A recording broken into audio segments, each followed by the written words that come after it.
ઓમ શ્રી ગણેશાય નમઃ. જય શ્રી કૃષ્ણ મિત્રો. આજે હું સરસ મજાની માં લક્ષ્મીની વાર્તા કહેવા જઈ રહી છું. આ વાર્તા જે કોઈ સાંભળશે તેના ઉપર માં લક્ષ્મી સદાય કૃપા બનાવી રાખશે. તો મિત્રો, આ લક્ષ્મીજીની પવિત્ર વાર્તા પૂરી ધ્યાનથી અંત સુધી સાંભળજો.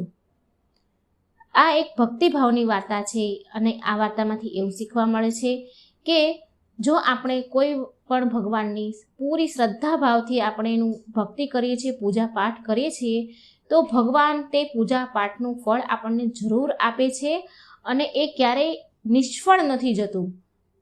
આ વાર્તામાં એક છોકરી છે, નાદાન છે, જે માની ભક્તિ કરે છે, તો એને શું ફળ મળે છે તે આ પવિત્ર વિડીયોમાં તમે સાંભળજો. એક સમયની વાત છે. એક શહેરમાં એક બહુ જ ઈમાનદાર અને ગરીબ વ્યાપારી માણસ રહેતો હતો. તે વ્યાપારીની ઘરે એક દીકરી છે. હવે એ વ્યાપારીની દીકરીને રોજ પીપળાના ઝાડને પાણી ચડાવવાની ટેવ. રોજે જ ભગવાનની આ પૂજા કરે, પીપળાના ઝાડને તે પાણી રોજે જ ચડાવે. અને જે પીપળાના ઝાડને તે પાણી ચડાવતી હતી રોજે, તો તે પીપળાના ઝાડની એક ખાસ વાત હતી કે તે પીપળાના ઝાડમાંથી માતા લક્ષ્મી રોજ પ્રગટ થતા અને થોડી વાર ત્યાં રહેતા અને પછી ત્યાંથી ચાલ્યા જતા. તો એક દિવસ જ્યારે તે છોકરી પીપળાના ઝાડને જળ ચડાવવા માટે આવી, તો તે સમયે પીપળાના ઝાડમાંથી માતા લક્ષ્મી પ્રગટ થયા અને લક્ષ્મી માતાએ એ છોકરીને પૂછ્યું કે શું તું મારી સખી સહેલી બનીશ, મારી મિત્ર બનીશ? પણ તે વેપારની છોકરી નાદાન હતી. એટલે લક્ષ્મી માને કહે છે કે માં, હું પહેલાં મારા ઘરે જઈને મારા પિતાજીને પૂછી લઉં અને પછી હું તમને કહીશ.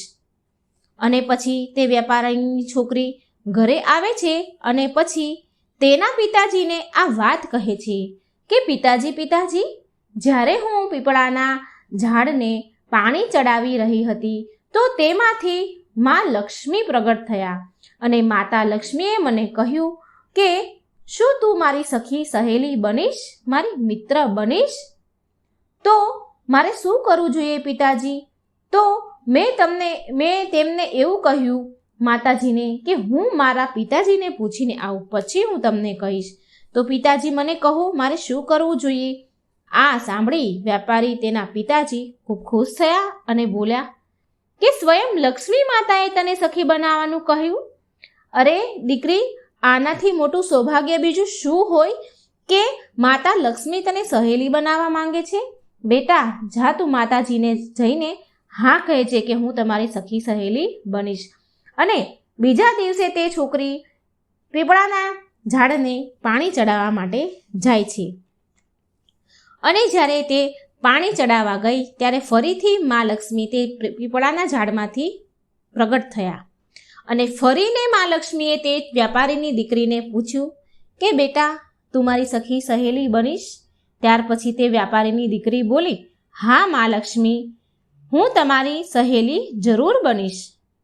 લક્ષ્મી માતા અને તે વેપારીની છોકરી હવે સહેલી બની ગયા, બહેનપણીઓ બની ગયા. થોડા સમય બંનેને સાથે વીત્યો.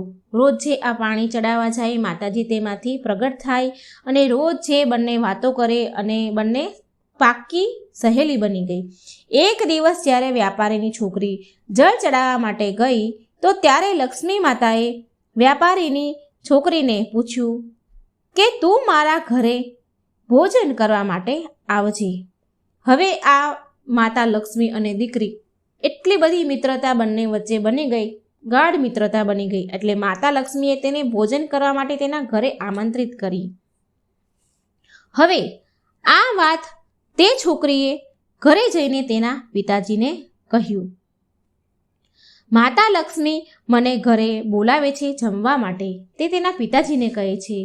શું લક્ષ્મી માતા ઘરે જમવા માટે, લક્ષ્મી માતાના ઘરે જમવા માટે હું જઈ શકું ખરી પિતાજી? તેના પિતાજીની તે આજ્ઞા લે છે. આ વાત સાંભળી પેલા વ્યાપારી, તેના પિતા તો એટલા બધા ખુશ થઈ ગયા કે માતા લક્ષ્મી મારી દીકરીને સ્વયં તેના ઘરે જમવા બોલાવે છે. લક્ષ્મી માતાએ એના પિતા એને કહે છે કે શું લક્ષ્મી માતાએ તને જમવા માટે તારા ઘરે બોલાવી? તે આશ્ચર્યચકિત થઈ ગયા અને પછી કહ્યું, બેટા, આનાથી વધારે સૌભાગ્યની વાત શું હોય? કોણ એવું સૌભાગ્યશાળી હોય જેને મા લક્ષ્મી પોતાના ઘરે ભોજન કરવા માટે બોલાવે? બેટા, તું બહુ ભાગ્યશાળી છે. જા બેટા, તું મા લક્ષ્મીના ઘરે જમવા જજે. પછી બીજા દિવસે તે છોકરી માતા લક્ષ્મીના ઘરે જમવા માટે ગઈ અને જેવી તે છોકરી માતા લક્ષ્મીના ઘરે જમવા માટે ગઈ તો મા લક્ષ્મી તેની સહેલીનું સ્વાગત કર્યું. શાલ ઓઢાડીને મા લક્ષ્મીએ તેનું સન્માન કર્યું. તેને શાલ ઓઢાડી, તેને સોનાના સિક્કા આપ્યા અને સોનાની થાળી પણ આપી. ખૂબ માતા લક્ષ્મીએ તેની સહેલીનો આદર સત્કાર કર્યો અને બેસવા માટે તો સોનાનો બાજોટ પણ આપ્યો અને તેની સહેલીની, તેની સખી સહેલી, તેની બેનપણીને 36 પ્રકારના સ્વાદિષ્ટ ભોજન પણ જમાડ્યા. તે છોકરીએ પેટ ભરીને જમ્યું અને ખૂબ ખુશ થઈ, કારણ કે તે બહુ ગરીબ હતી. પછી તેના ઘરે જવાની તે તૈયારી કરવા લાગી. એટલે માતા લક્ષ્મી તેની સહેલીને કહે છે કે હું પણ તારા ઘરે જમવા માટે આવીશ. એટલે તે છોકરી બોલી, હા માતાજી, હા લક્ષ્મીમાં, જરૂર તમે મારા ઘરે જમવા આવજો, હું તમને સરસ જમાડીશ. પછી તે વ્યાપારીની છોકરી તેના ઘરે આવી ગઈ. ઘરે પહોંચી અને એક જગ્યા પર શાંતિથી ઉદાસ થઈને બેસી ગઈ. હવે વ્યાપારી તે સમયે ઘરે ન હતા અને થોડી વાર થઈ એટલે તે દીકરીના પિતા તે વ્યાપારી ઘરે આવ્યા અને તેણે જોયું કે તેની છોકરી ઉદાસ થઈ શાંતિથી એક જગ્યા પર બેસી ગઈ છે અને ચિંતા કરી રહી છે. અને પછી તેના પિતાજીએ તેને કહ્યું કે બેટા, તું કેમ ચિંતામાં છે? તારું મોં કેટલું બધું ઉદાસ છે અને આમ શાંતિથી કેમ બેસી રહી છે? શું વાત છે બેટા? ત્યારે તેની દીકરી બોલે છે કે પિતાજી, આજે હું માતા લક્ષ્મીના ઘરે જમવા ગઈ હતી. ત્યાં હું જમીને આવી છું અને મને માતા લક્ષ્મીએ કહ્યું કે હું પણ તારા ઘરે જમવા માટે આવીશ. એટલે માતા લક્ષ્મી આપણા ઘરે કાલે જમવા માટે આવવાના છે. પિતાજી, મા લક્ષ્મીએ મારું સ્વાગત બહુ સારી રીતે કર્યું. મેં તો આજ સુધી એવું ક્યાંય જોયું જ ન હતું. મને સોનાના સિક્કા આપ્યા, સોનાની થાળી આપી અને સોનાનો બાજોટ પણ મને બેસવા માટે આપ્યો અને મને 36 પ્રકારના સ્વાદિષ્ટ ભોજન જમાડ્યા મા લક્ષ્મીએ. ખૂબ આદર સત્કાર અને મારું સન્માન કર્યું મા લક્ષ્મીએ. પણ પિતાજી, મને એ વાતની ચિંતા થાય છે કે હું માતા લક્ષ્મીને શું જમાડીશ? આપણી પાસે તો કંઈ પણ નથી. આપણે કેટલા બધા ગરીબ છીએ. માતાને સારું બનાવીને કેવી રીતે ખવડાવીશ? સારું બનાવીને ખવડાવવા માટે આપણી પાસે અને આપણે તેને આપવા માટે આપણી પાસે કંઈ જ નથી. કોઈ સિક્કા, કોઈ સોનું કે કંઈ જ પણ માતાજીને આપણે આપવા માટે આપણી પાસે નથી. ત્યારે વ્યાપારીએ તેની દીકરીને કહ્યું કે બેટા, તું ચિંતા ના કર.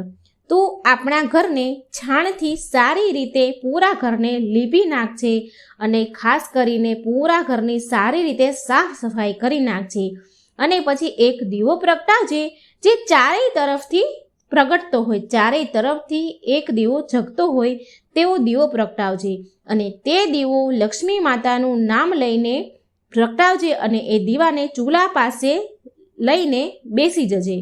માતાજી બધું જ સારું કરશે ને આપણી બધી મુશ્કેલીઓનો હલ થઈ જશે. હવે તે છોકરીએ તેના પિતાજીના કહેવા પ્રમાણે એવું જ કર્યું જેવું તેના પિતાએ કહ્યું.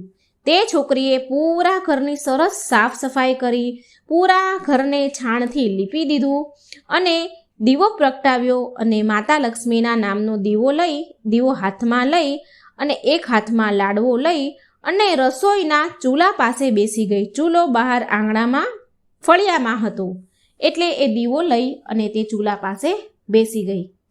બન્યું એવું કે ત્યારે અચાનક એક જગ્યા પર એક રાણી નદી પાસે સ્નાન કરી રહી હતી. તેણે તેના ઘરેણાં નદીના કિનારે મૂક્યા અને તે નદીમાં નહાવા માટે, સ્નાન કરવા માટે ચાલી ગઈ. તો ત્યાં જે સોનાનો હાર હતો તે બહુ કિંમતી હતો.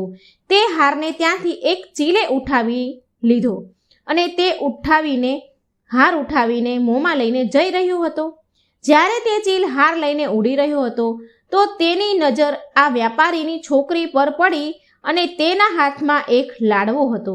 ચીલ ભૂખ્યો હતો એટલે તે ચીલ હાર ત્યાં નીચે મૂકી અને છોકરીના હાથમાંથી લાડવો છીનવીને લઈ ગયો અને ઉડી ગયો. વ્યાપારીની છોકરી સોનાનો હાર જોઈને તે બહુ પ્રસન્ન થઈ ગઈ અને તે હાર લઈને તે છોકરી બજારમાં ગઈ. બજારમાં જઈ એક સોનાની દુકાનમાં ગઈ અને સોનીને તે સોનાનો હાર આપ્યો અને સોનીએ તે હારના બદલામાં પૈસા આપ્યા તે છોકરીને. હવે તે છોકરીએ તે પૈસાથી 36 પ્રકારના ભોજન બનાવી શકે અને તે પૈસાથી તે છોકરીએ સોનાના સિક્કા અને સોનાની થાળી ખરીદી લીધી મા લક્ષ્મીને આપવા માટે. અને આ બધું જ લઈને તે પાછી તેના ઘરે આવી ગઈ. ઘરે આવીને તેણે મા લક્ષ્મી માટે સરસ મજાના સ્વાદિષ્ટ 36 પ્રકારના ભોજન બનાવ્યા. વ્યાપારીની છોકરીએ પછી ગણપતિ દાદાને બોલાવ્યા અને કહ્યું કે તમે મા લક્ષ્મીને લઈને આવો. બધી જ તૈયારી થઈ ગઈ છે, મેં સરસ મજાનું જમવાનું પણ બનાવી દીધું છે. પછી ગણપતિ દાદા માતા લક્ષ્મીને લેવા ગયા અને લઈને પછી તેમના ઘરે આવ્યા. પછી એ છોકરીએ, વ્યાપારીની દીકરીએ માતા લક્ષ્મીનું બહુ જ સારી રીતે સ્વાગત કર્યું. સાચા હૃદયથી ભાવથી તેણે માતાનું સ્વાગત કર્યું અને માતા લક્ષ્મીને બેસવા માટે સોનાનો બાજોટ પણ આપ્યો. અને તે છોકરી બોલી, મારા પ્રિય મા લક્ષ્મી, મારા સહેલી, તમે આ બાજોટ પર બેસો. માતા લક્ષ્મીએ તેની સહેલીને કહ્યું કે હું આજ સુધી કોઈના પણ ઘરમાં બાજોટ ઉપર નથી બેઠી. તે છોકરીએ જીદ કરી અને બોલી કે તમારે આજે તો મારા ઘરે બાજોટ પર બેસવું જ પડશે. માતા લક્ષ્મી તેની સહેલીની વાત માને છે અને બાજોટ પર બેસી ગયા. અને પછી વ્યાપારીની છોકરીએ માતા લક્ષ્મીને 36 જાતના સ્વાદિષ્ટ ભોજન જમાડ્યા. અને જેવી રીતે માતા લક્ષ્મીએ તેના ઘરે તેનું સ્વાગત કર્યું હતું તેવી જ રીતે એ છોકરીએ માતા લક્ષ્મીનું સ્વાગત કર્યું. અને જેવું મા લક્ષ્મીએ સ્વાદિષ્ટ ભોજન 36 પ્રકારના ભોજન જમાડ્યા હતા, ઠીક એવી જ રીતે આ છોકરીએ પણ, માતા લક્ષ્મીની સહેલીએ પણ માતાજીને 36 પ્રકારના સ્વાદિષ્ટ ભોજન જમાડ્યા. અને જેવું માતા લક્ષ્મીએ કર્યું એવું જ તે છોકરીએ પણ કર્યું. આ બધું જોઈ, આવી શ્રદ્ધા, ભક્તિ, વિશ્વાસ જોઈ, મન સાફ હૃદય જોઈ મા લક્ષ્મી તેની સહેલીથી ખૂબ ખુશ થયા, ખૂબ પ્રસન્ન થયા અને તેની સહેલીને બહુ બધું ધન દોલત આપી, જેનાથી તે વ્યાપારી અને તે છોકરીની ગરીબી દૂર થઈ ગઈ. તે લોકોએ તેનું જીવન ખૂબ ખુશીથી વિતાવ્યું. તો મિત્રો, આ હતી લક્ષ્મીમાની વાર્તા. અને આ કહાનીમાંથી આપણને એવો બોધ મળે છે કે જો સાચા મનથી અને સાચા હૃદયથી ભગવાનની પૂજા પાઠ કરવામાં આવે તો એ પૂજા પાઠ ક્યારેય નિષ્ફળ નથી થતા. ભોળા મન અને નિસ્વાર્થ ભાવથી કરેલી ભક્તિ ક્યારેય વ્યર્થ નથી જતી. ભગવાન હંમેશા આપણી સાથે જ હોય છે, પણ આપણે તેને જોઈ નથી શકતા. સારા હૃદયથી યાદ કરો અને ભક્તિ કરો તો તે હર એક ક્ષણ આપણી સાથે જ છે. તો મિત્રો, હું આશા રાખું છું કે મારી આ વાર્તા તમને સારી લાગી હશે. આ લક્ષ્મી માતાની વાર્તા સાંભળવાથી મા લક્ષ્મીની કૃપા સદાય આપણી ઉપર રહે છે. મારી ભગવાનને પ્રાર્થના છે, મા લક્ષ્મીને પ્રાર્થના છે કે આ વાર્તા સાંભળનારા મારા વાલા મિત્રોનું ઘર હંમેશા ખુશીઓથી મહેકતું રહે. જય લક્ષ્મી માં. શુક્રવારના દિવસે મહાલક્ષ્મીની વ્રત કથા સાંભળવાનો ખૂબ જ મહિમા છે. મહાલક્ષ્મી ખૂબ જ પ્રસન્ન થાય છે. તો મિત્રો, આપણે માતા લક્ષ્મીની, ભગવાન વિષ્ણુની સરસ મજાની કથા સાંભળીશું, માતાજીનો મહિમા સાંભળીશું. વિડીયો અંત સુધી જોજો. માતાજીની, લક્ષ્મીજીની વાર્તા અધૂરી છોડતા નહીં. પૂરા ધ્યાનથી, મનથી અંત સુધી વિડીયોને સાંભળજો. વિડીયો સારો લાગે તો લાઈક અને શેર કરવાનું ભૂલશો નહીં. કોમેન્ટ બોક્સમાં માતાજીનું નામ પણ જરૂર લખજો. જય મા લક્ષ્મી. એક ગામમાં ગરીબ એક બ્રાહ્મણ રહેતા હતા. એ નિયમિત રૂપથી ભગવાન શ્રી વિષ્ણુની પૂજા કરતા હતા અને તેની ભક્તિથી પ્રસન્ન થઈને ભગવાન વિષ્ણુએ તેને દર્શન દીધા અને તેને મનોકામના માંગવા માટે કહ્યું. તો બ્રાહ્મણ કહે છે, બ્રાહ્મણ બોલ્યા કે મારી ઈચ્છા છે કે શ્રી લક્ષ્મીજીનો નિવાસ સદાય મારા ઘરમાં થઈ જાય. આ સાંભળી ભગવાન વિષ્ણુએ કહ્યું, લક્ષ્મીજીને પ્રાપ્ત કરવાનો સરળ માર્ગ બ્રાહ્મણને બતાવ્યો. ભગવાન વિષ્ણુ કહે છે કે મંદિર સામે એક સ્ત્રી દરરોજ આવે છે અને છાણા થાપે છે. તું એને તારા ઘરે આવવાનું નિમંત્રણ આપજે. એ સ્ત્રી દેવી લક્ષ્મી છે. એના ઘરે આવી જવા બાદ તારું ઘર અન્ન ધનથી ભરાઈ જશે. તારા ઘરે બોલાવીશ તો તારું ઘર ધનથી ધાન્યથી ભરાઈ જશે. આમ કહીને ભગવાન વિષ્ણુ અંતર ધ્યાન થઈ ગયા. બીજા દિવસે સવારે 4 વાગે બ્રાહ્મણ મંદિર સામે જઈને બેસી ગયા અને લક્ષ્મીજી પણ છાણા થાપવા માટે આવ્યા. તો બ્રાહ્મણે તેને એના ઘરે આવવા માટે નિવેદન કર્યું. એ સ્ત્રીને બ્રાહ્મણની વાત સાંભળી લક્ષ્મીજી સમજી ગયા કે આ બધું શ્રી હરિ વિષ્ણુ ભગવાનના કહેવાથી થયું છે. લક્ષ્મીજીએ બ્રાહ્મણને કહ્યું, તું મહાલક્ષ્મીનું વ્રત કર. મહાલક્ષ્મીએ એમનું અસલ દિવ્ય સ્વરૂપ પ્રગટ કર્યું અને લક્ષ્મીજીએ કહ્યું બ્રાહ્મણને કે તું મહાલક્ષ્મીનું વ્રત કરજે. 16 દિવસ વ્રત કર અને 16મા દિવસે ચંદ્રમાને અર્ઘ્ય આપવાથી તારી સર્વ મનોકામના પૂરી થશે. બ્રાહ્મણે દેવીના કહ્યા અનુસાર વ્રત અને પૂજન કર્યું અને દેવીને ઉત્તર દિશા તરફ મુખ રાખીને પોકારવા લાગ્યા લક્ષ્મીજીને, અને લક્ષ્મીજીએ તેમનું વચન પૂરું કર્યું. એ દિવસથી આ વ્રત પૂરી શ્રદ્ધાથી કરવામાં આવે છે. જે ભક્ત પૂરી શ્રદ્ધાથી મનથી આ વ્રત કરે છે તો મા લક્ષ્મી તેની સર્વ મનોકામના પૂરી કરે છે અને મા લક્ષ્મી તેની કૃપા સદાય એના ભક્ત પર વરસાવે છે. બોલો મહાલક્ષ્મીની જય. લક્ષ્મીજીની બીજી કથા. ભગવાન વિષ્ણુ અને લક્ષ્મીજીની આ કથા છે. એક સમયની વાત છે. એકવાર મહાલક્ષ્મી અને ભગવાન વિષ્ણુ પૃથ્વી પર વેશ બદલીને આવ્યા ભ્રમણ કરવા માટે. સાધુ અને સાધ્વીનું વેશ ધારણ કર્યું. એટલે મહાલક્ષ્મી ભગવાન વિષ્ણુને પૂછે છે કે સ્વામી, તમે પૃથ્વીલોક પર કયા ઉદ્દેશથી આવ્યા છો? શું કોઈ ભક્ત ઉપર સંકટ આવ્યું છે કે તમે પણ અને મને સાથે પણ તમે લઈ આવ્યા છો? એટલે શ્રી હરિ હસીને બોલ્યા કે દેવી, આ મૃત્યુલોક તો સહુ પોતાના કર્મ અનુસાર કષ્ટ ભોગવે છે. મૃત્યુલોકમાં હરેક વ્યક્તિ, હરેક મનુષ્ય, હરેક જીવ પોતાના કર્મ અનુસાર કષ્ટ, સુખ, દુઃખ ભોગવે છે. હું એ જોવા માંગુ છું કે આટલા કષ્ટ સહન કર્યા બાદ પણ શું પુણ્ય કમાય છે મનુષ્ય? ભક્તિ કરે છે કે નહીં? તો સૌથી પહેલા શ્રી હરિ અને મહાલક્ષ્મી એક ધનવાન શેઠના ઘરે પહોંચે છે. ત્યાં જઈને દરવાજે ઊભે રહીને શેઠજીને અવાજ દે છે, બોલાવે છે. અવાજ સાંભળીને શેઠજી બહાર આવ્યા. ભગવાન બોલ્યા કે શેઠજી, તમારા ઉપર તો મહાલક્ષ્મીની બહુ કૃપા છે ને, છતાંય તમે દુઃખી કેમ છો? આનું શું કારણ છે? મહાલક્ષ્મી અને ભગવાન વિષ્ણુ સાધુ રૂપમાં શેઠજીને આવું પૂછે છે. શેઠજી એમને જોઈને રડવા લાગ્યા અને બોલ્યા કે હે સાધુ મહારાજ, મારા કષ્ટનું કારણ આ ઘર જ છે જેને તમે લક્ષ્મીજીની કૃપા કહો છો. મારું બધું જ ધન મારા દીકરાઓ લઈ ગયા. મારા દીકરાઓએ લઈ લીધું અને મને અને મારી પત્નીને અહીં છોડીને ચાલ્યા ગયા. હવે હું આ ઘરમાં મારી પત્ની અને હું બંને રહીએ છીએ અને મારી પત્ની બહુ બીમાર છે. એ હંમેશા તેના દીકરાઓને યાદ કર્યા કરે છે. જો આ ધન જ ન હોત ને તો લાલચ પણ ન હોત, અમારા દીકરા અમારી પાસે હોત. આ સાંભળીને ભગવાન વિષ્ણુ બોલે છે, શેઠજી, તમારા દુઃખનું કારણ તમારું ધન નથી પણ તમારા કર્મ છે. તમે ધન ગરીબો પર અત્યાચાર કરીને કમાયા છો અને બાળકોનું એ ધનથી પાલન પોષણ કર્યું છે. આટલું બોલીને મહાલક્ષ્મી અને ભગવાન ત્યાંથી ચાલ્યા ગયા. આગળ ચાલ્યા પછી તેમને એક ખેડૂત મળે છે જે મરેલા બળદ પાસે બેસીને રડી રહ્યું હતું.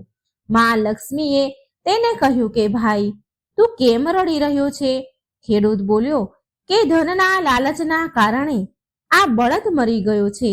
વધારે ધન કમાવાની લાલચમાં હું એને દિવસમાં ખેતરોમાં કામ કરાવતો અને રાતમાં કુલ્હોમાં લગાવી દેતો હતો, પણ કાલથી મારે ભૂખ્યા જ રહેવું પડશે. જો સંસારમાં ધન ન હોત ને તો મને લાલચ પણ ન આવત અને આજે મારો બળદ જીવતો હોત, મરત નહીં. તો લક્ષ્મીજીએ કહ્યું, સ્વામી, આ શું માયા છે? હું તો એમ વિચારતી હતી કે સંસારમાં ધન વૈભવના કારણે મારી પૂજા લોકો કરે છે, પણ લોકો તો ધનથી જ હેરાન પરેશાન છે. ત્યારે ભગવાન શ્રી હરિ બોલ્યા, ના દેવી, એમ નથી. આ બધા કર્મના ફળ છે. આ બળદ એક સાહુકાર હતો ગયા જન્મમાં, જે લોકોને ઉધાર તો આપતો, ઉધાર આપીને તેનો ગુલામ બનાવી લેતો હતો અને ખૂબ કામ કરાવી લેતો હતો અને એનાથી દિવસ રાત કામ કરાવતો. એનું ઋણ ચૂકવવા માટે આ જન્મમાં એ બળદ બન્યો અને આજે એનું ઋણ ઉતરી ગયું તો એ અવસાન પામ્યું. તો લક્ષ્મીજી બોલ્યા, પરંતુ સ્વામી, આ બધા પાછળ ધન જ તો મોટું કારણ છે. આ સાંભળીને શ્રી હરિ વિષ્ણુ કહે છે, ચાલો આગળ ચાલીએ. આગળ થોડે દૂર બહાર એક ઝૂંપડી પાસે પહોંચ્યા. એ ઝૂંપડી આગળ દીવો જગતો હતો. ભગવાન શ્રી હરિને મહાલક્ષ્મી આગળ ચાલ્યા તો એક ઝૂંપડી દેખાણી અને એ ઝૂંપડીની બહાર દીવો પ્રગટતો હતો. ભગવાન વિષ્ણુ ત્યાં ઝૂંપડી પાસે ગયા અને બહાર ઊભા રહીને બૂમ પાડી કે કોઈ છે ઘરમાં, અમને ભોજન કરાવો. આ સાંભળી એક સ્ત્રી ઘરની બહાર આવી બોલી કે હે સાધુજનો, પધારો પધારો, આટલા નાના એવા ઘરમાં તમારું સ્વાગત છે. એ બંને અંદર ગયા. મહાલક્ષ્મી અને શ્રી હરિ અંદર ગયા ઝૂંપડીમાં અને મહાલક્ષ્મી બોલ્યા કે તમે ઘરની બહાર દીવો કેમ મૂક્યો છે? એ સ્ત્રીને કહે છે. ત્યારે એ સ્ત્રી બોલી કે માં, મારું નામ સુજાતા છે. મેં આ દીવો અવર જવર કરનારા લોકો માટે મૂક્યો છે, જેનાથી એ અંધારામાં રસ્તો ન ભટકી જાય. જો એમને કોઈ તકલીફ હોય તો અમે તેની મદદ પણ કરી શકીએ. આ બધું સાંભળીને ભગવાન વિષ્ણુ બોલ્યા કે અમારે તમારા ઘરે ભોજન કરવું છે. આ સાંભળી સુજાતા બોલી કે હે સાધુ મહારાજ, તમારે થોડો સમય રાહ જોવી પડશે ભોજન માટે, કારણ કે મારા પતિ હજી શેઠજીના ઘરે કામ કરી રહ્યા હશે. એ મજદૂરી કરીને જે કમાઈને લાવશે એમાંથી ખાવાનો સામાન લાવશે, ત્યારે જ હું તમને ભોજન કરાવી શકીશ. આ સાંભળી લક્ષ્મીજી બોલ્યા કે તારી પાસે તો ધન નથી, જો તારા પતિ કંઈ નહીં લાવે તો શું થશે? સુજાતા બોલી કે શ્રી હરિ અને મહાલક્ષ્મીની કૃપાથી એક સમયનું ભોજન તો અમને જરૂર મળી જાય છે. એ અમારા માટે ઘણું છે, ઘણું બધું છે. એટલું અમારા માટે ભગવાનની કૃપાથી અમે અત્યાર સુધી ક્યારેય ભૂખ્યા નથી સૂતા, તો આજે પણ ભૂખ્યા નહીં સૂઈએ. આનાથી વધારે લાલચ અમને નથી. થોડી વારમાં સુજાતાનો પતિ આવ્યો અને સામાન લઈ આવ્યો અને બંનેએ જમવાનું બનાવ્યું અને સાધુ મહારાજ અને તેની પત્ની જે ભગવાન હતા તેમની સામે મૂક્યું. જમવાનું મૂકીને સુજાતા બોલી, આ રૂખું સુખું અમે ભગવાનનો પ્રસાદ સમજીને ગ્રહણ કરીએ છીએ રોજ. તમે પણ પ્રસાદ સમજીને ગ્રહણ કરો. તમે પણ પ્રસાદ સમજીને જમો. આનાથી તમને સંતોષ મળશે, સંતુષ્ટિ મળશે. ભગવાન વિષ્ણુ અને મા લક્ષ્મીએ પ્રેમથી ભોજન કર્યું. ભોજન કર્યા પછી લક્ષ્મીજી બોલ્યા કે અમે તો ભોજન કરી લીધું, પણ તમારા માટે કંઈ જ નથી વધ્યું. સુજાતા બોલી, નહીં નહીં, હજી એક ચોખાનો દાણો બચ્યો છે, એ અમારા માટે ઘણો છે. ભગવાનનો પ્રસાદ ચાખવા પણ મળી જાય ને તો એ પરમ સૌભાગ્યની વાત છે. બંને પતિ પત્નીનું સમર્પણ પ્રેમ જોઈને ભગવાન વિષ્ણુ અને મા લક્ષ્મી એના અસલ સ્વરૂપમાં પ્રગટ થયા. શ્રી હરિ બોલ્યા કે સૌથી મોટું ફળ સંતોષનું છે. ધન બધા માટે જરૂરી છે, પરંતુ લાલચમાં ફસાયેલો માણસ એ ધનનું પણ સુખ નથી ભોગવી શકતો. તમે બંને આજે પોતે ભૂખ્યા રહીને અમને ભોજન કરાવ્યું છે. આજથી આ ઘરમાં અન્ન ધનના ભંડાર ભર્યા રહેશે. બંને પતિ પત્ની એના ચરણોમાં પડી ગયા અને બોલ્યા, ભગવાન, જો તમારે અમને કંઈક આપવું જ હોય તો તમારી ભક્તિ પ્રદાન કરો, તમારી ભક્તિ આપો. ભગવાન વિષ્ણુ અને મા લક્ષ્મીએ તેને આશીર્વાદ આપ્યા અને અંતર ધ્યાન થઈ ગયા. એ દિવસથી બંને પતિ પત્ની ભજન અને સત્સંગમાં બધો જ સમય વિતાવા લાગ્યા. બોલો જય શ્રી હરિ ભગવાન વિષ્ણુની જય, મહાલક્ષ્મીની જય. મહાલક્ષ્મીની વૈભવલક્ષ્મીની વ્રત કથા. એક સમયની વાત છે. એક શહેરમાં શીલા નામની સ્ત્રી એના પતિ સાથે રહેતી હતી. શીલા ઘણી ધાર્મિક સ્વભાવની હતી અને ભગવાનની કૃપાથી એને જે કંઈ પ્રાપ્ત થયું હતું એને એમાં ઘણો સંતોષ હતો. શહેરનું જીવન જરૂર જીવતી હતી શીલા, પણ શહેરના જીવનનો રંગ તેના પર હજી ચડ્યો ન હતો. ભજન, કીર્તન, ભક્તિભાવ અને પરોપકારનો ભાવ એનામાં હજી પણ હતો. એ એના પતિ અને તેની ગૃહસ્થીમાં ખુશ હતી. આડોશ પાડોશના લોકો તેના વખાણ પ્રશંસા કરતા હતા. જોતા જોતામાં સમય ઘણો બદલાયો, ઘણો વીત્યો અને તેનો પતિ કુસંગતનો શિકાર થઈ ગયો. એ અમીર બનવાનું સપનું જોવા લાગ્યો. વધારે ને વધારે ધન મેળવવાની લાલચમાં ખોટા રસ્તા પર ચાલી નીકળ્યો. જીવનના રસ્તા પર ભટકવાના કારણે તેની સ્થિતિ ભિખારી જેવી થઈ ગઈ. ખરાબ મિત્રો સાથે સંગત થઈ ગઈ. ખરાબ મિત્રો સાથે રહેવાથી તે દારૂ, જુગાર અને નશાવાળા પદાર્થોનું સેવન કરવા લાગ્યો. આ ખરાબ આદતોના કારણે તેને બધું જ ખોઈ દીધું. તે શીલા સાથે મારપીટ કરવા લાગ્યો. શીલાના ઘરેણા ગીરવે મૂકી દીધા. તેનું ઘર અને તેની આવી પરિસ્થિતિ જોઈ અને શીલા બહુ દુઃખી રહેવા લાગી.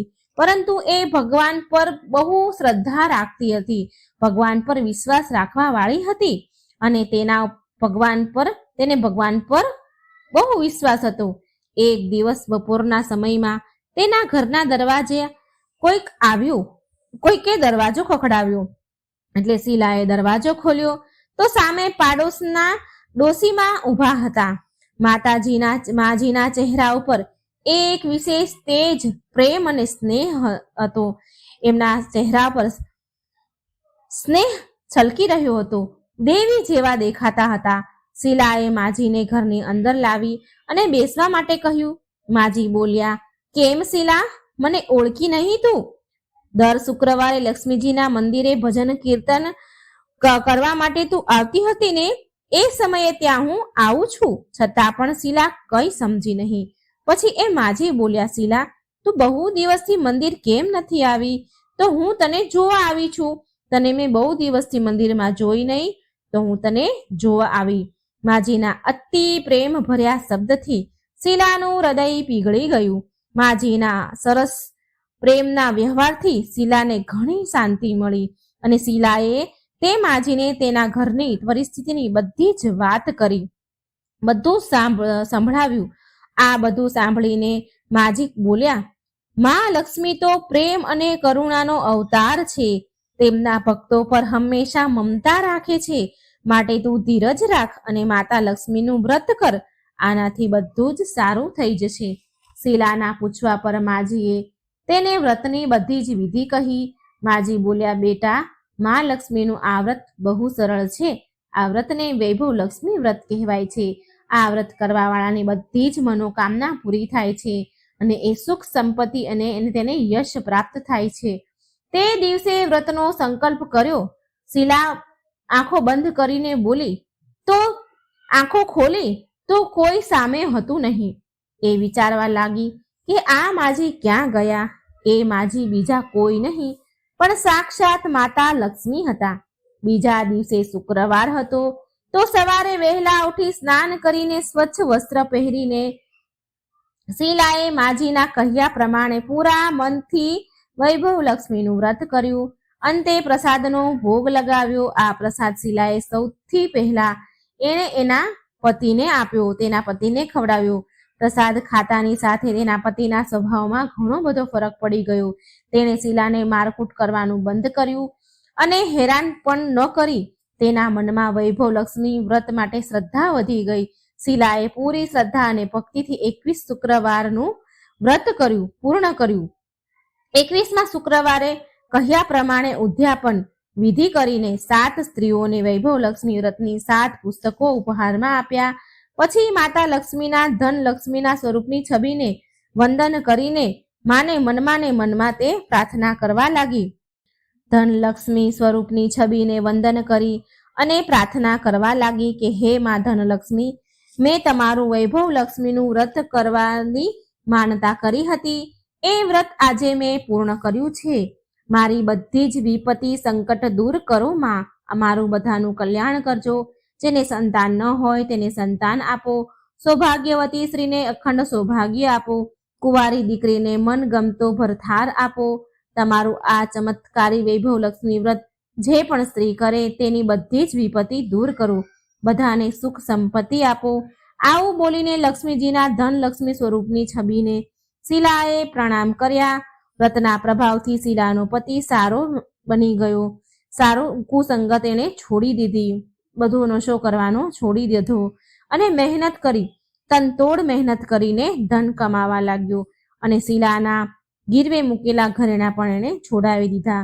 ઘરમાં ધનનો વરસાદ વરસ્યો, ઘરમાં પહેલાની જેવી સુખ શાંતિ છવાઈ ગઈ. તો આવો છે લક્ષ્મીજીના વૈભવ લક્ષ્મીજીના વ્રતનો પ્રભાવ. બોલો મહાલક્ષ્મીની જય. જય શ્રી હરિ વિષ્ણુ. હવે આપણે મા લક્ષ્મીના મહેલની કથા સાંભળીશું. એકવાર મા લક્ષ્મીએ માતા પાર્વતીને તેનો સુંદર અને ભવ્ય મહેલ જોવા માટે બોલાવ્યા. હવે આ તો મા લક્ષ્મીનો મહેલ, માટે તે મહેલમાં કોઈ પણ પ્રકારની કમી થોડી હોય. તે મહેલની ઝગમગાહટ, ચમક દૂર દૂર સુધી દેખાઈ રહી હતી. મોટા મોટા ઝરૂખા, અનેક પ્રકારના ફૂલ, સુંદર બગીચામાં જાત જાતના ફૂલો. માતા પાર્વતીએ સુંદર મહેલ જોયો. મહેલની સુંદરતા જોઈને મા તો હેરાન રહી ગયા. માતા પાર્વતીને માતા લક્ષ્મીથી થોડી ઈર્ષ્યા થઈ, એટલે મા પાર્વતી બોલ્યા, હું પણ મહાદેવને કહીશ અને એક આવો જ સુંદર મહેલનું નિર્માણ કરાવીશ.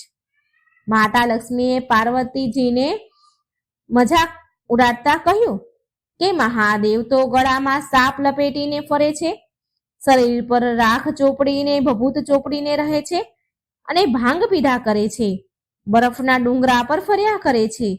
એ ક્યાં બનાવી શકે આવો મહેલ? મહાલક્ષ્મીની આવી વાત સાંભળી મા પાર્વતીને બહુ ખોટું લાગ્યું અને પછી એ ત્યાંથી ચાલ્યા ગયા અને તે મહાદેવ પાસે આવીને જીદ કરવા લાગ્યા કે મને પણ એક મહેલ જોઈએ. હું હમણાં જ મા લક્ષ્મીનો મહેલ જોઈને આવી છું, મને એનાથી પણ સુંદર મહેલ જોઈએ. મા પાર્વતીજી મહાદેવ પાસે હઠ કરવા લાગ્યા અને પાર્વતીજી કહે છે, તમે તો દેવોના દેવ મહાદેવ છો અને બધા દેવતા તો સુંદર સુંદર મહેલોમાં રહે છે, પણ તમે બરફના ડુંગરામાં રહો છો. આવી રીતે રહેવાથી તમારી માન પ્રતિષ્ઠામાં કમી આવી જશે, ઘટી જશે. આવી રીતે રહેવું તમને શોભા નથી દેતું મહાદેવ. પ્રભુ તમને આવી રીતે શોભા નથી દેતું. માતા પાર્વતીએ તો જીદ પકડી લીધી અને કહે છે કે મારે એવો મહેલ જોઈએ છીએ, એવા મહેલમાં રહેવું છે જે ત્રણેય લોકમાં ક્યાંય ન હોય. મહાદેવ બધું જ જાણતા હતા, પણ તે પાર્વતીજીને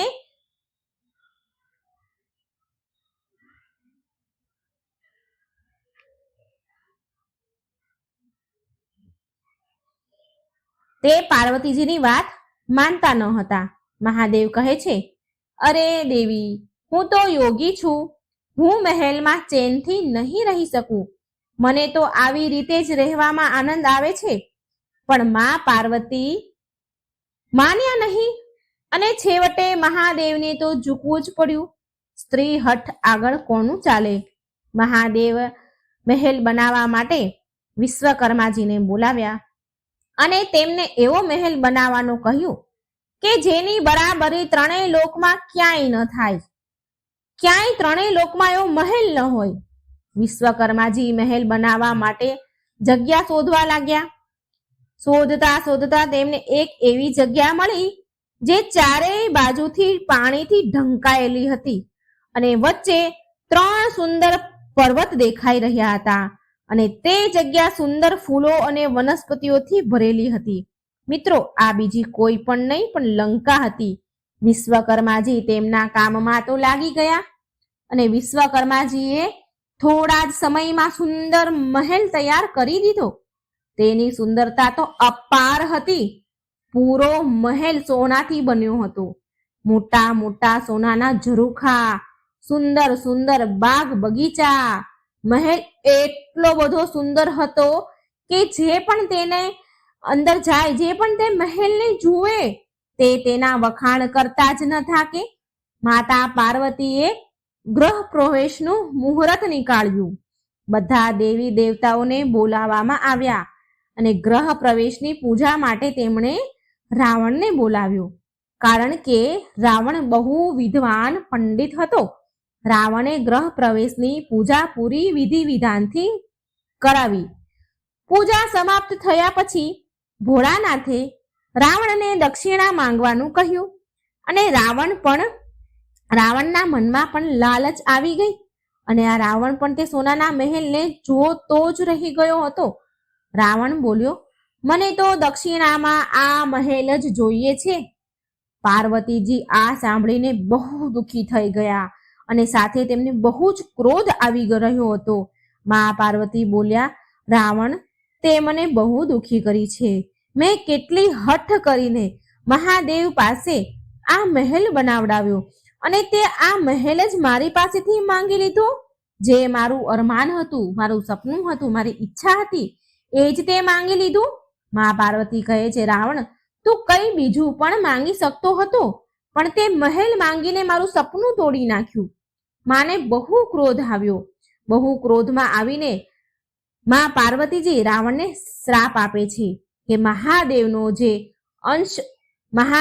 જ એક અંશ એક દિવસ આ મહેલને બાળીને રાખ કરી દેશે અને તેની સાથે જ તારા કુળનો પણ વિનાશ પ્રારંભ થઈ જશે. તે મા પાર્વતીનો જ શ્રાપ હતો, જેના કારણે ભગવાન શિવનો અવતાર હનુમાનજીએ લંકાને સળગાવી દીધી હતી. તો મિત્રો, આ હતી મહાલક્ષ્મી અને મા પાર્વતીની સરસ મજાની વાર્તા. એક દિવસ લક્ષ્મીજીની મોટી બહેન જ્યેષ્ઠાએ મા લક્ષ્મીને પૂછ્યું, બહુ દિવસથી એક વાત મારા મનમાં ખૂંચી રહી છે. વિચાર કરું છું કે તને પૂછું કે નહીં.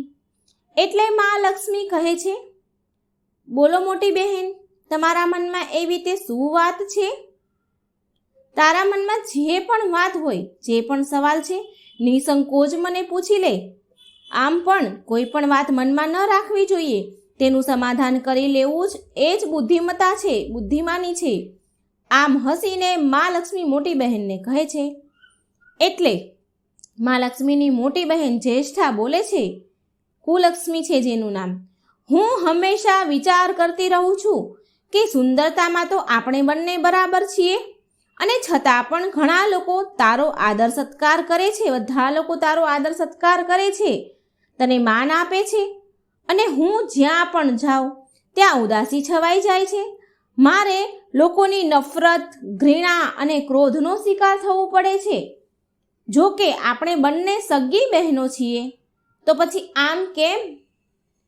આ સાંભળી મા લક્ષ્મીજીએ તેની મોટી બહેનને હસીને જવાબ આપ્યો. મા લક્ષ્મી જવાબ આપે છે કે બહેન, સગી બહેન કે સુંદરતા હોવાના કારણે આદર સન્માન માન મળે એવું નથી હોતું. આદર સન્માન મેળવવા માટે આપણે કંઈક કરવું પડે છે. લોકો મારો આદર સત્કાર, મને માન એટલા માટે આપે છે, મને એટલા માટે પૂંજે છે કેમ કે હું જેના પણ ઘરે જઉં છું ત્યાં સુખ સુવિધાના સાધન જોડી દઉં છું. સંપત્તિ અને વૈભવથી આનંદિત થઈને લોકો મારો ઉપકાર માને છે અને ત્યારે મારી પૂજા થાય છે. અને આ તરફ બહેન, મોટી બહેન, તમારી એવી હાલત છે કે જેના પણ ઘરે તું પગ મૂકે, જ્યાં પણ જાય ત્યાં તેના ઘરમાં ગરીબી, રોગ અને મુશ્કેલીઓ આવે છે. કષ્ટોથી લોકો પીડાય છે અને આ કારણથી લોકો તને ઘૃણા અને નફરત કરે છે. કોઈ આદર નથી કરતું તારો. જો આદર સત્કાર માન જોઈએ ને તો લોકોને સુખ આપવું પડે, સુખ પહોંચાડવું પડે. મા લક્ષ્મીની વાત સાંભળી મોટી બહેન જ્યેષ્ઠા ખૂબ ગુસ્સે થઈ. તેને આ મા લક્ષ્મીની વાત મનમાં ચૂભી ગઈ. તેને એવું થયું કે લક્ષ્મીને તેના મહિમાનું અભિમાન છે. મા લક્ષ્મીની બહેન ગુસ્સેથી તડપી ઉઠી અને લક્ષ્મીજીને કહે છે કે લક્ષ્મી, તું મારાથી બધી જ રીતે, બધી વાતે નાની છો, અવસ્થામાં પણ અને પ્રભાવમાં પણ, અને તું મને ઉપદેશ આપી રહી છે. મને ઉપદેશ આપવાનો વિચાર પણ ન કરતી. ગુસ્સે થઈને મોટી બહેન બોલી, જો તને મારા વૈભવનો અહંકાર, તને તારા વૈભવનો અહંકાર છે ને, તો મારી પાસે પણ મારો એક પ્રભાવ છે. જો હું મારા પર આવી ગઈ ને તો તારા કરોડપતિ ભક્તને પણ રોડ પર લાવીને ભિખારી બનાવી શકું છું. મોટી બહેનની વાત સાંભળી મા લક્ષ્મી તો મંદ મંદ હસવા લાગ્યા અને હસતા હસતા મા લક્ષ્મી મોટી બહેનને કહે છે, બહેન તું મારાથી મોટી છે એટલે કંઈ પણ બોલી લે, હું સાંભળીશ. પણ જ્યાં સુધી પ્રભાવની વાત છે ને તો હું તારાથી કંઈ કમ નથી. જેને તું ભિખારી બનાવી દઈશ એને હું બીજા જ દિવસે રંકમાંથી રાજા બનાવી દઈશ. મા લક્ષ્મીની વાત સાંભળી મોટી બહેન જ્યેષ્ઠા બોલે છે, મારો મહિમા હજી તને તે જોયો છે જ ક્યાં? મારા પ્રભાવની તને હજી ખબર જ છે ક્યાં? જેની તું સહાયતા કરીશ ને તેને હું અન્નના એક એક દાણા માટે તરસાવીશ, એક એક દાણાનું મોહતાજ બનાવી દઈશ. તને ક્યાં હજી મારી શક્તિ, મારા પ્રભાવની ખબર છે? મોટી બહેન જ્યેષ્ઠા અહંકારથી મા લક્ષ્મીને બોલી. આ સાંભળી મા લક્ષ્મી બોલ્યા, જો બહેન જ્યેષ્ઠા, તું એ વ્યક્તિને એક એક દાણા માટે તરસાવીશ જેનાથી હું રીસાઈ જઈશ એને તું આ કરી શકે છે. તું એક એક દાણા માટે તરસાવી શકે છે, રાજામાંથી તું રંક બનાવી શકે છે, પણ એ કોને કે જેના ઉપર મારો હાથ ન હોય તેને તું કંઈ પણ કરી શકે છે. પણ મોટી બહેન જેના પર મારો હાથ છે, મારી કૃપા દ્રષ્ટિ છે, તેનો તો તું બાળપણ વાકો ના કરી શકે. આ સાંભળી મોટી બહેન જ્યેષ્ઠા ઘમંડમાં આવીને કહે છે, જો તું તારો પ્રભાવ બતાવવા માટે એટલી જ ઉતાવળી થઈ રહી છો તો તું કાલે તારો પ્રભાવ દેખાડીને જોઈ લે ને, ખબર પડશે કે કોણ શ્રેષ્ઠ છે. મોટી બહેન કહે છે, બોલ ક્યાં જઈશું? એટલે મા લક્ષ્મી બોલે છે. મા લક્ષ્મી કહે છે કે દૂર શું કામ જવું છે? અહીં પાસે જ અનુરાધાપુર ગામ છે, ત્યાં એક બ્રાહ્મણ રહે છે, દીનાનાથ બ્રાહ્મણનું નામ છે.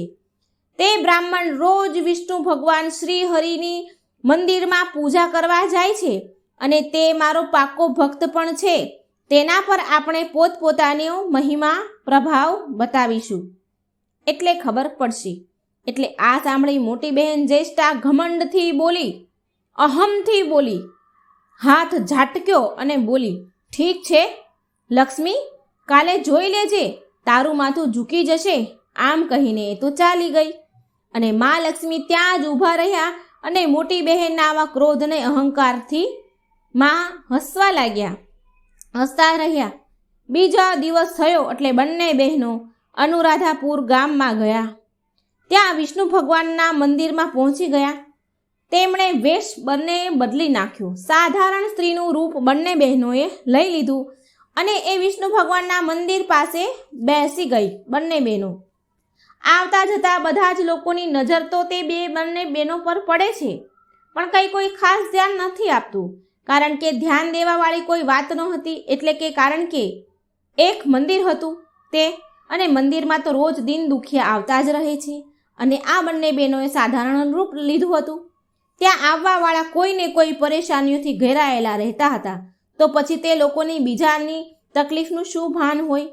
થોડી વાર થઈ એટલે દીનાનાથ નામનો બ્રાહ્મણ આવ્યો. બંને બહેનોની નજર તેના ઉપર પડી. જ્યારે તે બ્રાહ્મણ પૂજા કરીને મંદિરમાંથી પૂજા કરીને પાછો આવતો હતો ત્યારે માં લક્ષ્મીની મોટી બહેન લક્ષ્મીને કહે છે, જો તારો ભક્ત આવી રહ્યો છે, બની શકે તો એની કંઈ સહાયતા કરજે. હા કરું છું, આમ માં લક્ષ્મી બોલ્યા અને કહ્યું કે તું જો, હું મારો પ્રભાવ, મારો મહિમા બતાવું છું. આમ કહી માં લક્ષ્મીએ એક મોટી વાંસની લાકડી, જ્યાં દીનાનાથ બ્રાહ્મણ પૂજારી ચાલી રહ્યો હતો, એ રસ્તા પર મોટી વાંસની લાકડી મૂકી દીધી. તે વાંસના લાકડીમાં સોના મોહર ભર્યા હતા, સોનાના સિક્કા ભર્યા હતા. એ પોલાણ ભરી લાકડી હતી. પછી મોટી બહેન જ્યેષ્ઠાએ વાંસના તે ટુકડાને હાથ અડાડી દીધો અને પછી મા લક્ષ્મીને કહે છે, હવે જો તું મારો પ્રભાવ. પૂજા કરીને આવતા બ્રાહ્મણે રસ્તામાં વાંસની લાકડી જોઈ અને તેને ઉઠાવી લીધી. લાકડી ખાસી મોટી હતી. એ બ્રાહ્મણે એમ વિચાર કરીને તે લાકડી ઉઠાવી કે કંઈ ને કંઈ કામ લાગશે, ઘરમાં તો 100 જરૂરત હોય છે, ચાલ લઈ લઉં. આમ કરી તેણે લાકડી ઉઠાવી અને તે વાંસની લાકડીને લઈને તે થોડો આગળ ચાલ્યો. એટલામાં તેને એક છોકરો મળ્યો. છોકરાએ બ્રાહ્મણને પહેલાં રામ રામ કર્યા છોકરાએ, અને પછી નમ્રતાથી બોલ્યો કે હે બ્રાહ્મણ દેવ દીનાનાથ, મને મારા ઘરના ખાટલા બનાવવા માટે બિલકુલ તમારા હાથમાં જે વાંસની લાકડી છે ને એવી જ જોઈએ છીએ. મારા દાદાજીએ મને કહ્યું છે, એ કહીને મોકલ્યો છે કે બજારમાંથી વાંસની લાકડી લઈ આવ. તે ક્યાં મળશે? તમે આ ક્યાંથી લઈને આવ્યા છો? એટલે તે દીનાનાથ બ્રાહ્મણ કહે છે કે આ વાંસ મેં ખરીદ્યો નથી, મને આ વાંસની લાકડી તો રસ્તામાં મળી છે તો મેં લઈ લીધી. લે, જો તારે જરૂરત હોય તો તું રાખી લે. આમ તો બજારમાં 1 રૂપિયાના ઓછા ભાવેથી નહીં મળે. એટલે તે છોકરો બોલ્યો, મારી પાસે તો માત્ર ચારાની જ છે, તમે આને રાખી લો અને બાકીના જે પૈસા છે એ હું રાતે તમારા ઘરે આવીને આપી જઈશ, અને અત્યારે મને આ વાંસની લાકડી આપી દો. દીનાનાથ બ્રાહ્મણ ખુશ થઈ ગયા. કોઈ મહેનત જ કર્યા વગર જ પૈસા મળી ગયા. આમ કરી એ મનમાં ખુશ થયા. હવે બ્રાહ્મણે પૈસા લીધા અને વાંસની લાકડી તે છોકરાને આપી દીધી અને તે પૈસા થાળીમાં મૂકી દીધા. પૂજાની થાળી જે હતી એમાં મૂકી દીધા. હવે મંદિર પાસે ઊભેલી બંને દેવીઓ આ જોઈ રહી હતી. એટલે તેમાં મોટી બહેન જ્યેષ્ઠા માં લક્ષ્મીને કહે છે, જોયું લક્ષ્મી, તારા આટલા બધા સોનાના મોહર ભરેલી જે વાંસની લાકડી હતી તે માત્ર 4 આનામાં વેચાઈ. જોયો તે મારો પ્રભાવ? અને હજી તો 4 આના પણ તારા ભક્ત પાસે નહીં રહે. ચાલ તેની પાછળ ચાલીએ અને જોઈએ શું થાય છે. બંને બહેનો દીનાનાથ પૂજારીની પાછળ પાછળ ચાલવા લાગી. દીનાનાથ તળાવ પાસે આવ્યા. ત્યાં એક ઝાડ હતું, તેમાં બહુ સરસ ફૂલો હતા. એટલે તે ફૂલ પૂજા માટે લઈ લે છે. તેના હાથમાં જે પૂજાની થાળી હતી તે નીચે મૂકી એમણે અને ફૂલ તોડવા લાગ્યા. જ્યાં એને થાળી નીચે મૂકી તો તે એક છોકરો આવ્યો. એ છોકરો નાનો હતો થોડો, તેણે ધીરે રહીને પેલી થાળીમાંથી 4 આના લઈને ભાગી ગયો. દીનાનાથને આ વાતની ખબર ન હતી, કારણ કે તે ઝાડમાંના ફૂલ તોડતા હતા. દીનાનાથ ફૂલ તોડીને તેના ઘર તરફ જાય છે તેટલામાં દીનાનાથને તે છોકરો પાછો મળ્યો, જે વાંસની લાકડી લઈને 4 આના આપીને ગયો હતો. હવે તે છોકરો તે બ્રાહ્મણ દીનાનાથને કહે છે કે આ વાંસની લાકડી મારા ખાટલા બનાવવા માટે કામની નથી. મારા દાદાજીએ કહ્યું કે આ વાંસનું લાકડું બહુ ભારે છે, થોડું હલકું જોઈએ, માટે મારા માટે આ ખાટલા બનાવવા માટે આ બરાબર નથી. એટલે તમે આ પાછી લઈ લો અને મને મારા પૈસા પાછા આપી દો. દીનાનાથે તેના 4 આના પાછા આપવા માટે થાળીમાંથી પૈસા લેવા જાય છે તો થાળીમાં પૈસા નહીં. એટલે દીનાનાથ બોલ્યો કે બેટા, હમણાં તો મેં 4 આના આ થાળીમાં મૂક્યા હતા, પૂજાની થાળીમાં, પણ ક્યાંક પડી ગયા લાગે છે. તું મારી સાથે મારી ઘરે ચાલ, હું તને ત્યાં જ પૈસા આપી દઈશ. અત્યારે મારી પાસે પૈસા નથી. એટલે તે છોકરો બોલ્યો, બ્રાહ્મણ દેવ, તમે ઘરે જાઓ, કંઈ વાંધો નહીં, હું રાતે આવીને તમારા ઘરેથી પૈસા લઈ લઈશ. આમ બોલી તે છોકરો ચાલ્યો ગયો. હવે વાંસની લાકડી ફરી બ્રાહ્મણ પાસે આવી ગઈ. સોના મોહર ભરેલી હતી. એ બ્રાહ્મણને તો ખબર જ ન હતી. માં લક્ષ્મી ધીરે ધીરે હસવા લાગ્યા. માં લક્ષ્મીને હસતા જોઈને તેમની મોટી બહેન જ્યેષ્ઠાને મનમાં બળેતરા થઈ, મનમાં બળી ગઈ. તે માં લક્ષ્મીને કહે છે, બહેન, હજી તો ખેલ શરૂ જ થયો છે, હસમાં, હમણાં જો હું શું કરું છું, જોતી જા તારા ભક્તને હું કેવી રીતે પાયમાલ કરું છું. હવે દીનાનાથ આ બધી વાતથી અજાણ બિચારો તેની ધૂનમાં ચાલતો રહ્યો. તેને શું ખબર કે તે શતરંજનો મોહરો બન્યો છે. દીનાનાથ તો તડકા છાયાની જેમ બંને બહેનોનો પ્રભાવ ચૂપચાપ સહન કરતો કરતો આગળ ચાલતો જ ગયો. તે થોડો આગળ ચાલ્યો એટલે દીનાનાથને એક આદમી મળ્યો. તેણે બ્રાહ્મણ દીનાનાથને 4 આના પાછા આપ્યા, જે એના 4 આના ચોરાઈ ગયા હતા, અને બોલ્યો કે બ્રાહ્મણ દેવ, મારો છોકરો હજી નાનો છે, તેને બહુ બુદ્ધિ નથી, તે નાનપણમાં ભૂલ કરી ગયો છે. તે તમારી પૂજાની થાળીમાંથી ચારાના લઈ લીધા હતા, તે હું તમને પાછો આપવા આવ્યો છું. તે બહુ મસ્તીખોર છે, તેને માફ કરી દો. એટલે દીનાનાથે તે ચારાના પાછા લઈ લીધા અને તેને આશીર્વાદ આપ્યા. અને વાંસનો ટુકડો પાછો આમ આવી ગયો અને હજી તો ત્યાં પાસે ચાલતો જ હતો. એટલામાં દીનાનાથે ખુશ થઈને પેલા છોકરાને બૂમ પાડી. એ હજી ત્યાંથી નીકળ્યો જ હતો, જેના ચારાના તેની પાસે હતા. તેને બૂમ પાડી દીનાનાથે, એટલે એ છોકરો પાછો આવ્યો અને બ્રાહ્મણે તે છોકરાને ચારાના પાછા આપી દીધા. તે છોકરાને પૈસા પાછા મળતા તે ખુશ થઈને ત્યાંથી ચાલ્યો ગયો. હવે દીનાનાથ પાછો પ્રસન્ન મુખ લઈ પ્રસન્ન મોઢે ખુશ થતો એક હાથમાં પૂજાની થાળી હતી અને બીજા હાથમાં 5 હાથ લાંબુ વાંસનું લાકડું હતું. વાંસની મોટી લાકડી હતી. હવે વાંસનું લાકડું સોના મહોરથી ભરેલું હતું. બ્રાહ્મણ પાસે આવી ગયું એટલે મા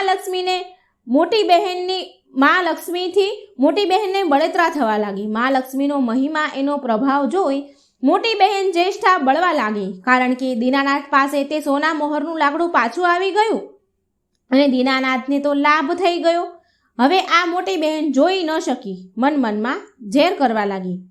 હવે દીનાનાથનું ઘર નજીક આવવા લાગ્યું.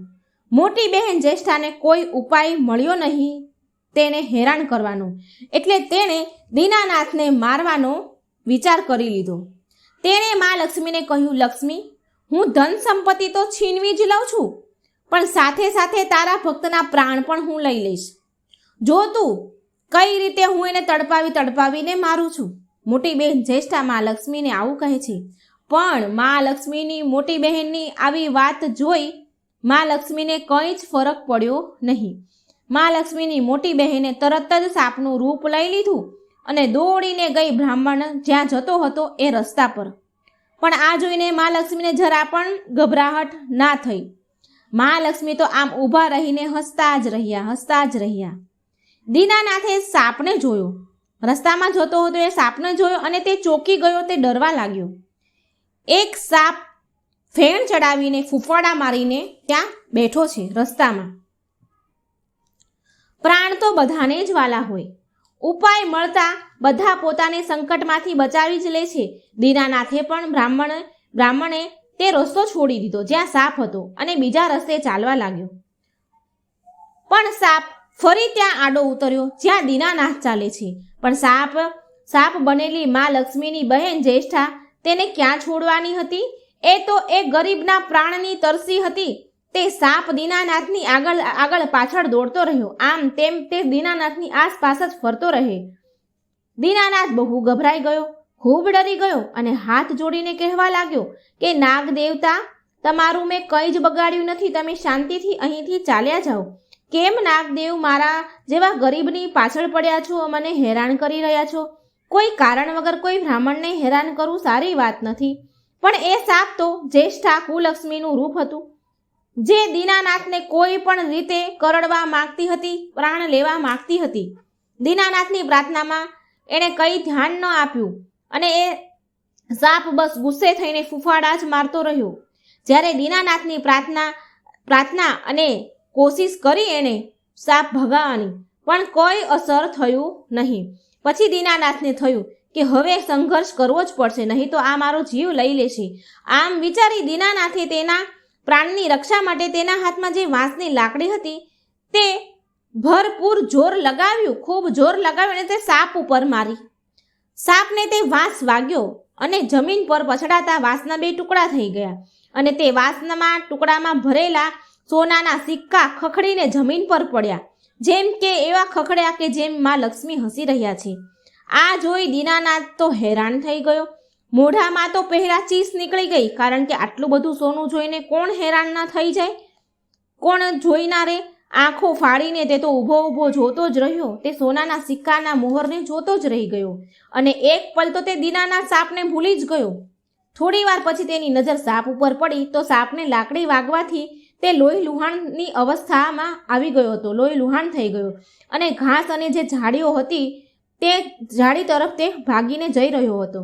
અને જ્યારે સાપ ગયા પછી બ્રાહ્મણ દીનાનાથે સોનાના સિક્કા લઈ લીધા અને બોલ્યો કે જય હો મા લક્ષ્મી, જય શ્રી હરિ વિષ્ણુ ભગવાન.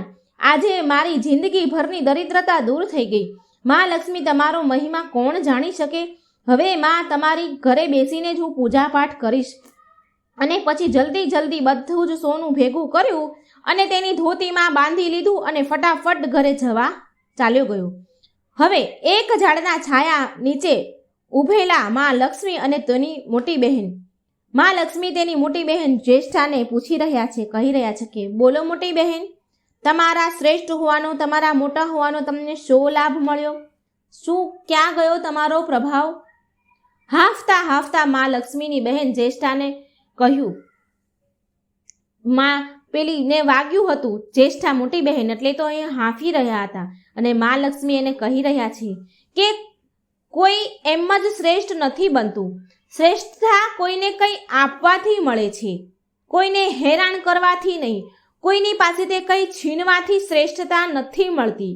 જ્યારે તે બ્રાહ્મણના જીવનમાં પ્રવેશ કર્યો ત્યારે તે ઉદાસ થઈ ગયો, પણ મને મળવાથી તે પ્રસન્ન થઈ ગયો અને મારી અને શ્રી હરિની જય જયકાર કરવા લાગ્યો. અને એટલા માટે જ મારી એ પૂજા કરશે, કારણ કે એની દરિદ્રતા દૂર થઈ ગઈ.